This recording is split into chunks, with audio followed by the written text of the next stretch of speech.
বিকেলে চায়ের সাথে ঝাল ঝাল পেঁয়াজু খেতে কার না ভালো লাগে। তবে মাঝে মাঝে বাটাবাটির ঝামেলার কারণে পেঁয়াজু তৈরিও করতে ইচ্ছা করে না। হ্যালো এভরিওয়ান, আসসালামু আলাইকুম।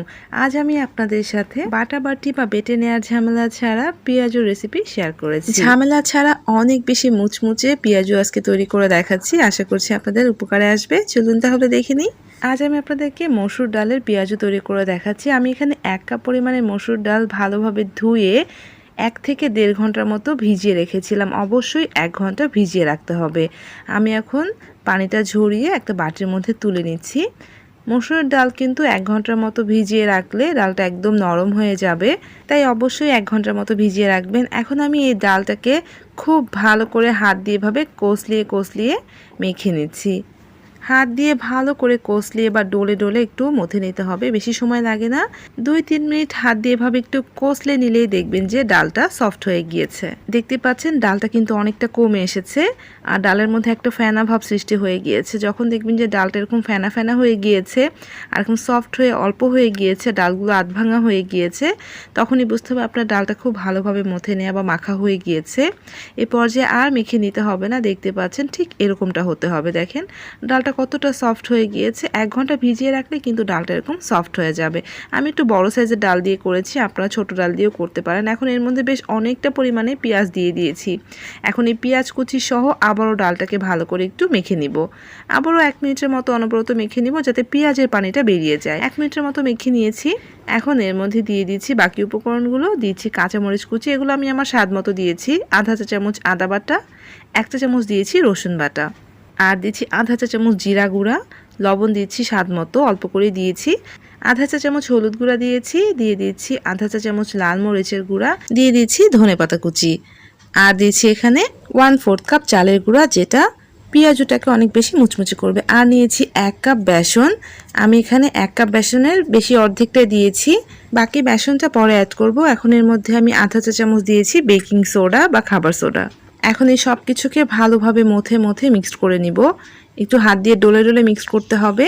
আমি কিন্তু 1 কাপ পরিমাণে ডাল ভিজিয়েছিলাম আর সেই পরিমাণে বেসনটা ইউজ করেছি।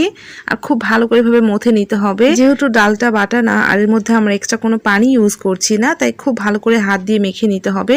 তাহলে কিন্তু বুঝতে পারবেন এর আঠালো ভাবটা কেমন হয়েছে। কারণ বেসনের পরিমাণটা যদি খুব বেশি কম হয় আর আঠালো ভাবটা না হয় তাহলে কিন্তু তেলে ছাড়ার পর এগুলো খুলে যাবে।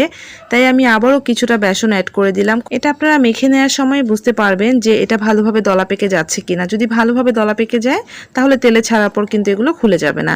তাই সেভাবে মেপে আপনাদেরকে বেসনটা অ্যাড করতে হবে। আমি বাকি বেসনটুকু কিন্তু দিয়ে দিয়েছি। তারপর খুব ভালো করে হাত দিয়ে মেখে নিয়েছি।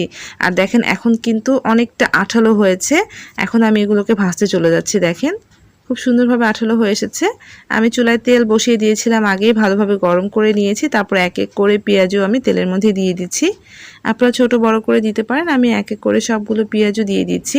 এটা দেখে কিন্তু মনেই হবে না যে এটা আপনি বেটে নেননি। এটা একদম বেটে নেওয়া ডাল দিয়ে যে পেঁয়াজটা তৈরি করে দেখতে সেরকমই লাগে, তবে বেটে নেওয়া ডালের থেকে এর ক্রিস্পিনেসটা বা মুচমুচেটা ভাবটা অনেক বেশি হয়। আর কিছুক্ষণ পরপর আমি এগুলোকে উল্টে পাল্টে দিয়ে লালচে কালার হওয়া পর্যন্ত ভেজে নিব। আর যেহেতু এই ডালটা আধ ভাঙা রয়েছে তাই আপনি মিডিয়াম আঁচে এগুলোকে ভেজে নেবেন। চুলার আঁচটা খুব বেশি বাড়িয়ে দিবেন না। মিডিয়াম আঁচে ভেজে নিলে দেখা যাবে যে আধ ভাঙা ডালগুলো ভালোভাবে সিদ্ধ হয়ে যাবে আর এর মুচমুচে ভাবটাও কিন্তু অনেক বেশি হবে। আমি খুব ভালো করে ভেজে নিয়েছি চুলার আঁচটা মিডিয়ামে রেখে। কিছুক্ষণ উল্টে পাল্টে ভেজে নেওয়ার পর যখন এরকম সুন্দর একটা কালার চলে আসবে তখনই কিন্তু এগুলোকে তেল থেকে তুলে নিতে হবে। দেখতে পাচ্ছেন খুব সুন্দর একটা কালার চলে এসেছে। এখন আমি এগুলোকে তেল থেকে তুলে নিচ্ছি।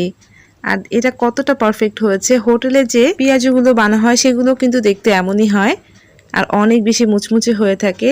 বেটে নেওয়ার ঝামেলা ছাড়াই ডাল দিয়ে আপনারা খুব ঝটপট বাসায় পেঁয়াজুটা তৈরি করতে পারেন। আর মসুরের ডাল তো আমাদের সবার বাসাতেই কম বেশি থাকে, তাই সহজেই তৈরি করে নেওয়া যায়। আর এই পেঁয়াজগুলো অন্য পেঁয়াজুর তুলনায় অনেক বেশি মুচমুচে হয়ে থাকে।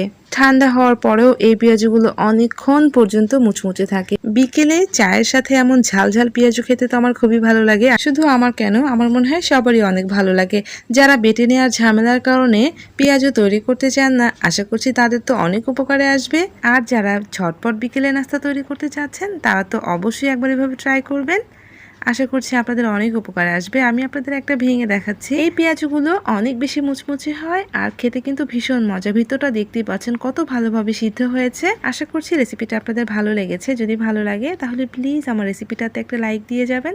তার সাথে আমার চ্যানেলটাকে সাবস্ক্রাইব করে প্লিজ আমার সাথেই থাকবেন। সবাই ভালো থাকবেন। আল্লাহ হাফেজ।